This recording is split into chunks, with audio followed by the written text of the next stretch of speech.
like a Hellcat.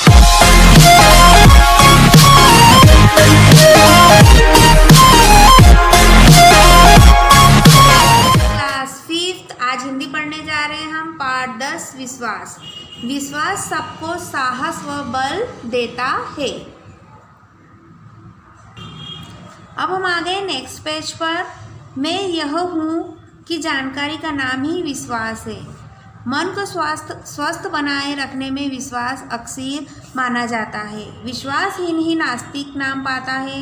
कोई आदमी अपने को पहचाने बिना अपनी ज़िंदगी से पूरा लाभ नहीं उठा सकता और न ही वह अपना फर्ज पूरा कर सकता है जिसे पूरा करने के लिए वह पैदा हुआ है। आत्मविश्वास बनाए रखने के लिए मनुष्य न जाने क्या क्या करता है और उसे करना भी चाहिए। यह बुरी बात तो है ही नहीं। जरूरी है अगर किसी आदमी को अपने बारे में यह भी पता चले कि वह एक मामूली आत्मा है तो भी उसके लिए ऊंचे विचारों में लीन रहना जरूरी है। ऊंचे विचारों के बल पर ही तो हम अपने न कुछ से बहुत कुछ काम ले सकेगा। पत्थर में जिस तरह अच्छी बुरी व मामूली तीनों तरह की मूर्तियाँ मौजूद रहती है और वह अच्छे बुरे व मामूली कलाकारों के हाथों में जाहिर होती है, ठीक उसी तरह हर आत्मा में अच्छे बुरे व मामूली काम करने की काबिलियत रहती है, पर वह अच्छे बुरे व मामूली विश्वास में ही काम करता है जिससे जो कुछ हो जाता है उसको आत्मा ठीक बताकर अपनी तसल्ली करता है। उसकी जांचने की कसौटी परिस्थितियों पर निर्भर करती है। इसीलिए इस बात पर जोर दिया जाता है कि विचार हमेशा ऊंचे रखना चाहिए। ऊंचे विचारों से परिस्थितियों का असर अगर बिल्कुल नष्ट नहीं होता तो कम तो हो ही जाता है। इच्छाएं सब में होती है और सब उनको पूरा भी करना चाहते हैं। ऊंचे विचार वाले और नीचे विचार वालों में एक ही इच्छा के पूरा करने में अंतर रहेगा। मान लो दोनों में लड्डू खाने की इच्छा पैदा हुई, यह भी मान लो कि दोनों के पास पैसा नहीं है। ऐसी हालत में नीचे विचार वाले चोरी करके अपनी इच्छा पूरी करेगा और दूसरा मजदूरी करके। मैं कौन हूँ ये जानने की इच्छा है और इसके जवाब भी अलग अलग कई हो सकते हैं। हर जवाब में जवाब देने वाले के सारे दर्शन का निचोड़ रहेगा। जब वह जवाब ही विश्वास बनकर आगे की राह दिखाने में काम आएगा। आदमी के अल्लाह की शक्ल वाला बना होने में इतनी सी सच्चाई है जितनी कि खाक का पुतला होने में। आदमी पंचमूल का भी है और अमर आत्मा का भी। वह क्या नहीं, परमात्मा भी और आत्मा भी। हम कहाँ तक ऊंचे जा सकते हैं यह अभी तय नहीं हो पाया। आजकल ऊंचे जाने की हद नहीं। सच्चा फिर क्यों न विचार ऊंचे रखे और क्यों न अपनी इच्छाओं को उसी के मुताबिक पूरा करें। अपने को तुच्छ मानकर ऊंचा जीवन बिताने में तुम टोटे में रहोगे। इस तरीके से तुम्हारी नाव किनारे न लग पाएगी, बीच में ही डगमगाकर भंवर में जा फंसेगी।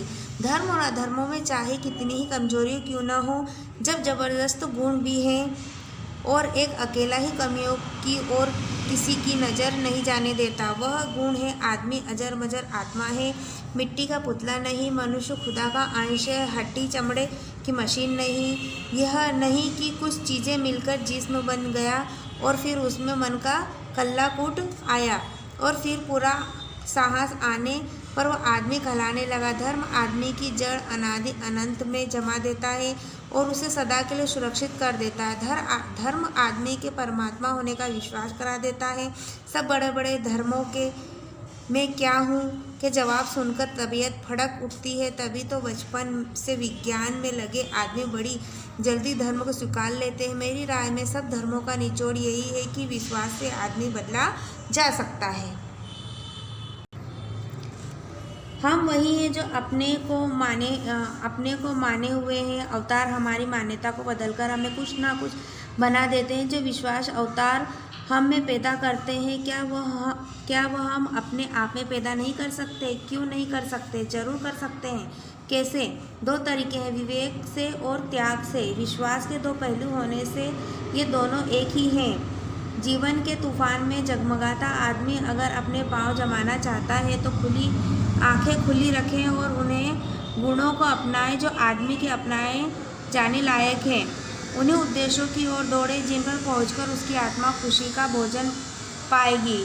आदमी को संपूर्ण बनाने के लिए विवेक के दिए को लेकर भले बुरे गुणों की तमीज करनी ही होगी। इनमें से एक को पकड़कर बैठना ही होगा। पकड़ते ही त्याग शुरू हो जाएगा। सच को अपनाकर झूठ छोड़ना ही होगा। ऊंचा झंडा पकड़ने पर नीचे का छूट ही जाएगा। चढ़ने का तरीका सही है, हाँ, दूसरा पहलू नहीं है। विवेक और त्याग न अपने आप कभी पैदा हुए हैं, ना होते हैं, ना होंगे। ये खासियतें हैं, अलग कहीं मिलती ही नहीं। वे तो विश्वास के पाने वाले की शक्ल में ही मिलती है। किसी में विश्वास किए बिना वे दोनों तुम्हारे हाथ न लगेगी। विश्वास के बिना तुम ऐसे गिरोगे कि हजारों घोड़ों की ताकत वाले लोहे का घोड़ा भी तुम्हें नहीं उठा सकेगा। मरते आए हो, मरते रहे हो, मरते रहोगे। ये सिलसिला तो न रुकेगा। हाँ, कुत्तों की मौत मरना रुक सकता है, और वह भी विश्वास से। मानना शुरू कर दो कि तुम आज़ाद हो, जो और कर सकते हो, और तुम भी कर सकते हो, और इससे ज़्यादा भी कर सकते हो। इस कहानी का मतलब है कि हमें हमेशा हमारे मन में विश्वास रखना चाहिए। विश्वास से ही हम कुछ काम कर सकते हैं और आगे बढ़ सकते हैं। जब तक हमारे मन में विश्वास नहीं होगा, हम आगे नहीं बढ़ सकते और कोई काम को संपूर्ण नहीं कर सकते हैं। ठीक है, यह पाठ यहाँ पे ख़त्म होता है। इसके प्रश्न उत्तर और क्वेश्चन आंसर जो भी है, शब्दार्थ है, सही गलत है, सारी चीज़ें आपको व्हाट्सएप पर अवेलेबल करा दी जाएंगी, और इसको आपको कॉपी और बुक में दोनों तरफ फिल करना है। ठीक है, गुड बाय।